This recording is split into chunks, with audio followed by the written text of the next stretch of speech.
把多把握把握了要要，把多别去跑，有时候还蛮累，所以就没跑了。có bọn nó đi chỉ bao được tiếng ngồi bên trên mà lo mà bố còn mà lấy sợi thế này มาซื้อในเลขที่สองเลยเนาะนางทฤษฎีมาจดสลา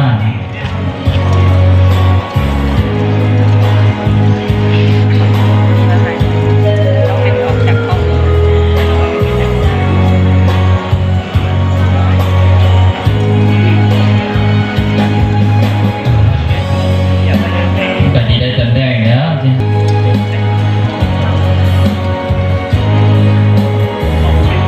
ได้เบอร์เก้าเลยนะ13มันคือซีมาเลย13นะ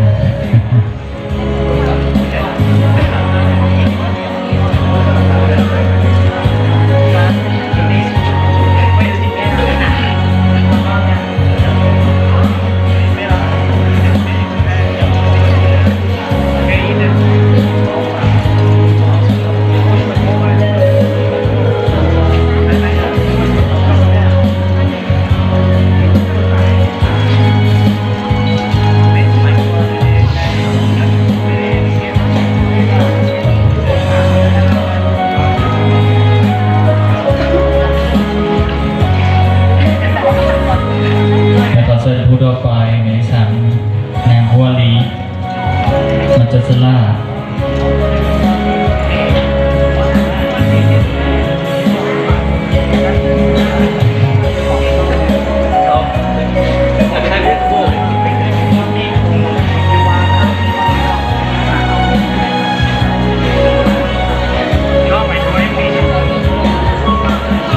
นางหัวลีได้แก่หมายเลข15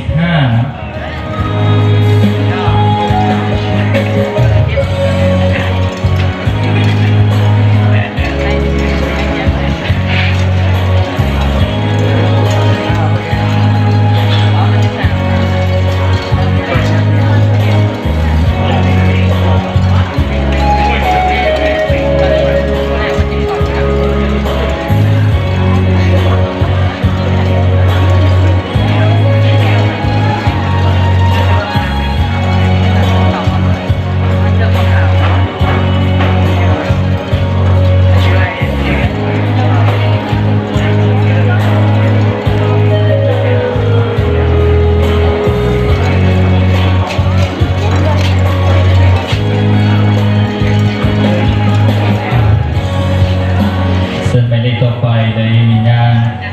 อามิตายาคงคี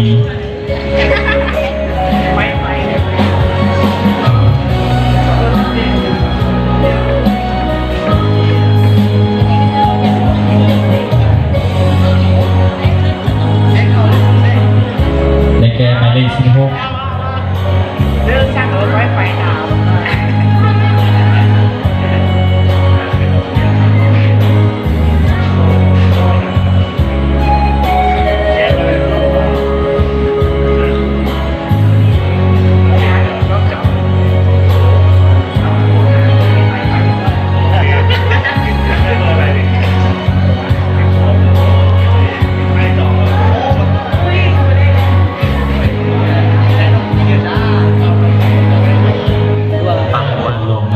把握了要要，把多别去跑，有时候还蛮累，所以就没跑了。có bọn nó đi chỉ bao được tiếng ngồi bên trên mà lo mà bố còn mà lấy sợi thế này มาซื้อหมายเลขที่สองเลยเนาะนางทฤษฎีมาจดสลา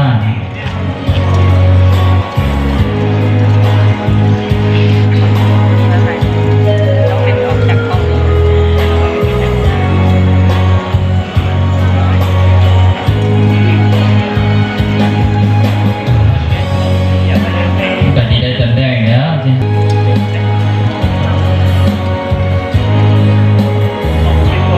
ได้เบอร์เก้าเลยนะ13มันคือซีมาเลย13นะ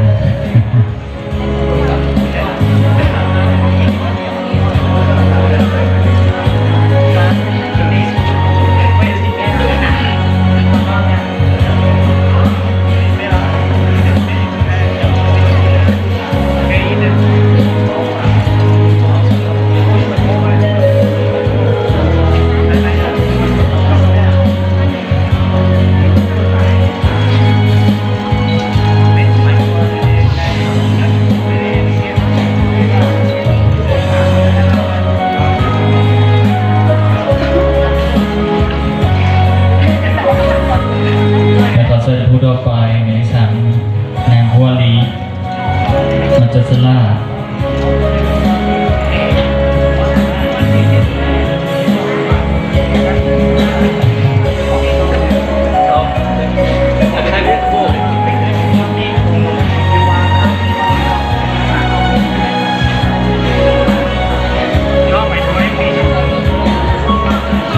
แมงหัวลีได้แก่หมายเลข15นะ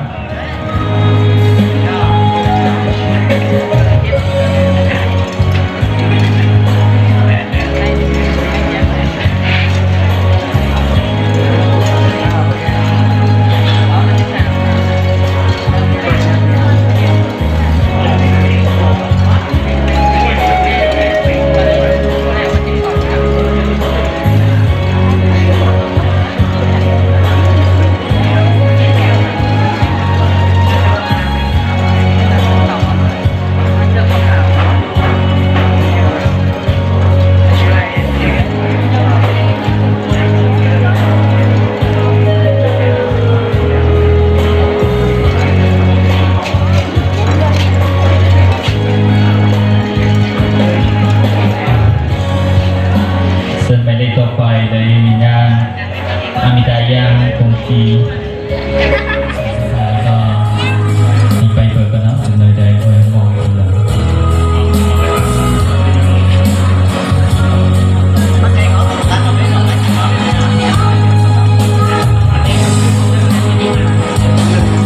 เลขต่อไป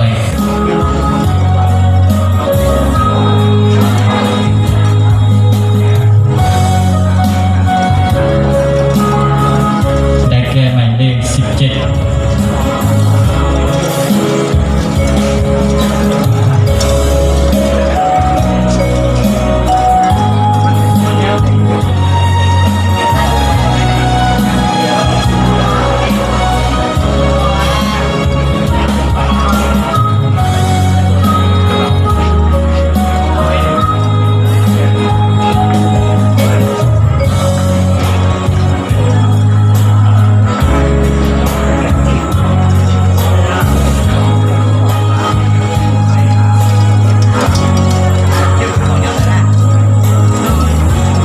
หมายเลขต่อไปคือนางปายิงบาง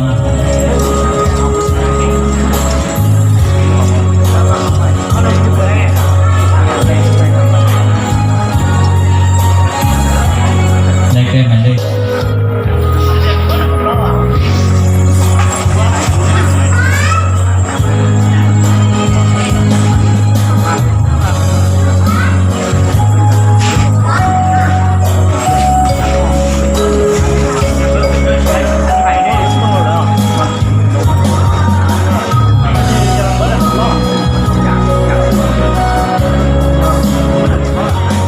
หมายเลขต่อไปคือนางในช่วงหัว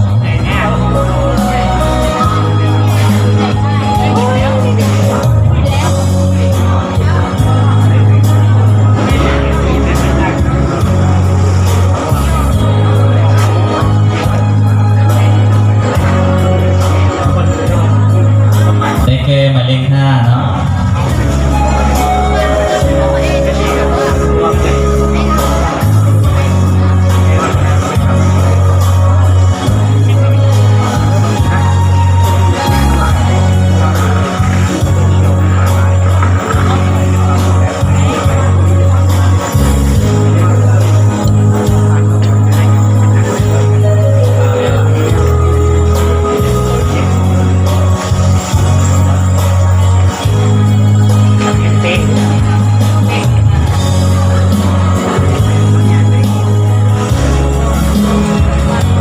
หมายเลขต่อไปคือนางจินดาเล่า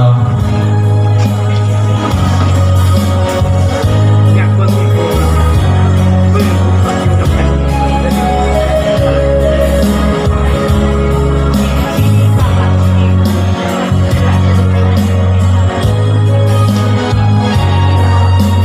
ได้แก่หมายเลข12 เบิ่งคนนี้นะอ้าว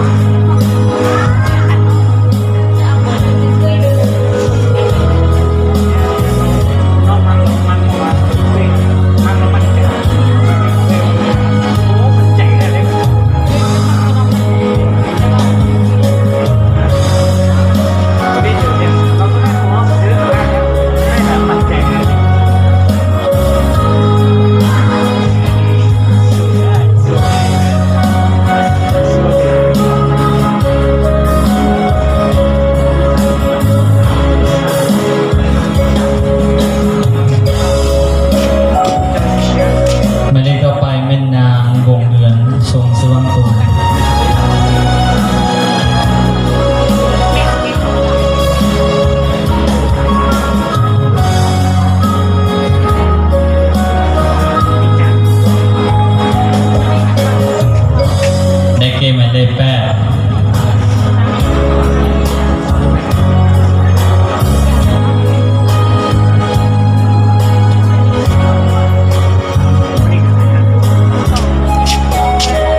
เลขต่อไปแม่นนางปาเซียจาง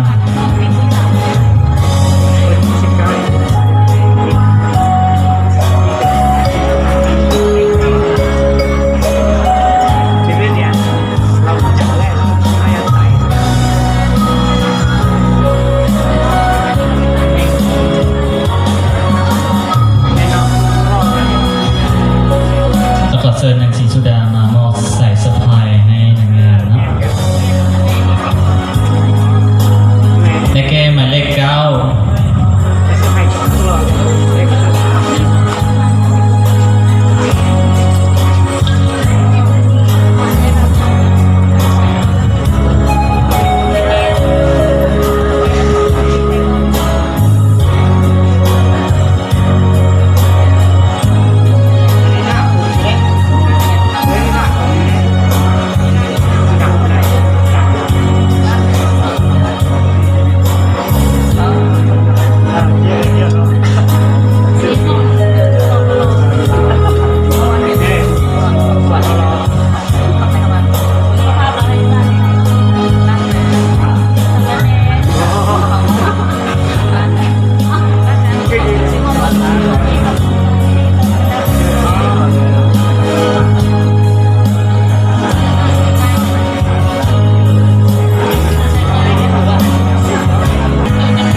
หมายเลขต่อไปคือนางปาคุย่าง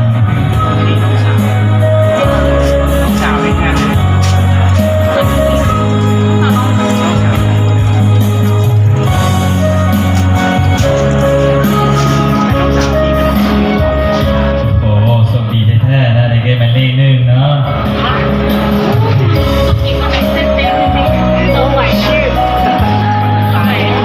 เดี๋ยวเอาน้ำตากันหมดเนาะ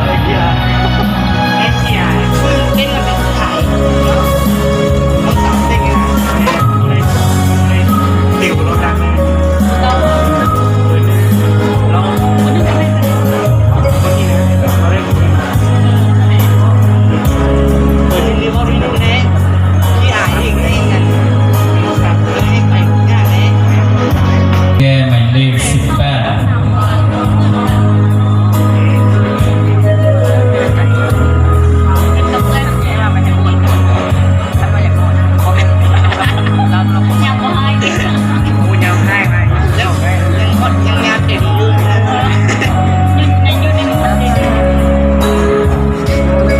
เบาหวาน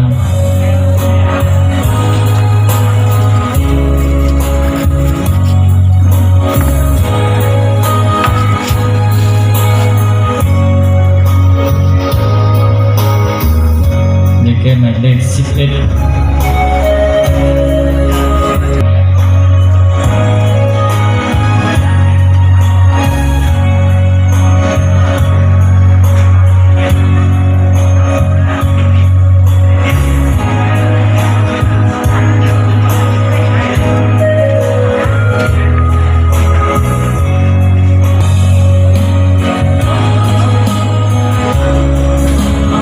มีคนมาช่วยนะมีคนหนึ่งยางบางแห่งนะ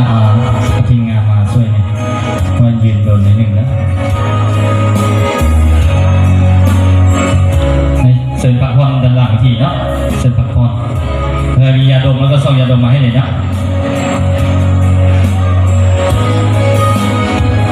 เอาแจ้งผู้ต่อไปเลยนะนางไมลี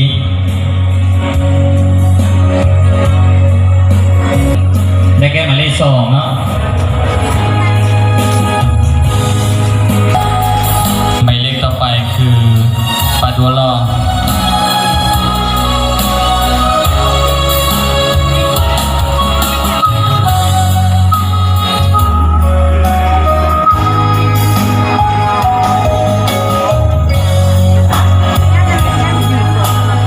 ได้แก่หมายเลข 10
หมายเลข6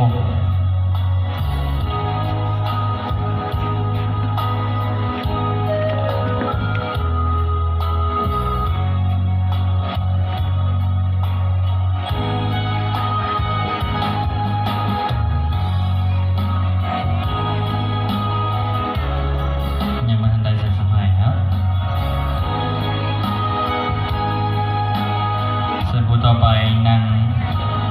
ดูสู้ขึ้นไปพักผ่อนแล้วเหลือแต่19 คนเนาะชื่อเบอร์ไว้เด้อมัดผู้ใดแล้วก็ไปติดตามแล้วก็ไปโหวตไปกดไลค์กดแชร์แต่ละคนเด้อเพื่อเป็นคะแนนของแต่ละคนว่าผู้ใดปีนี้ที่มีบทเสนที่จะได้รับตำแหน่งที่เป็นสาวงามรุ่นที่3 2020เองนี่เนาะมีแต่ผู้งามทั้งนั้นเนาะยิงก็งามมีการประกวดแล้วนางงามแล้วเขาก็ยังมีประกวดนักห้องอีกเนาะที่จะนำมาไวๆนี่เนาะเขียนทุกคนจะได้ติดตามต่อไปนี่คือสมหน้าสาวคนในปีนี้ที่ได้เข้ารอบสาวประคมเพื่อจะมาคัดเลือกตำแหน่ง1 2 3และแต่ละรางวัลต่างๆเนาะ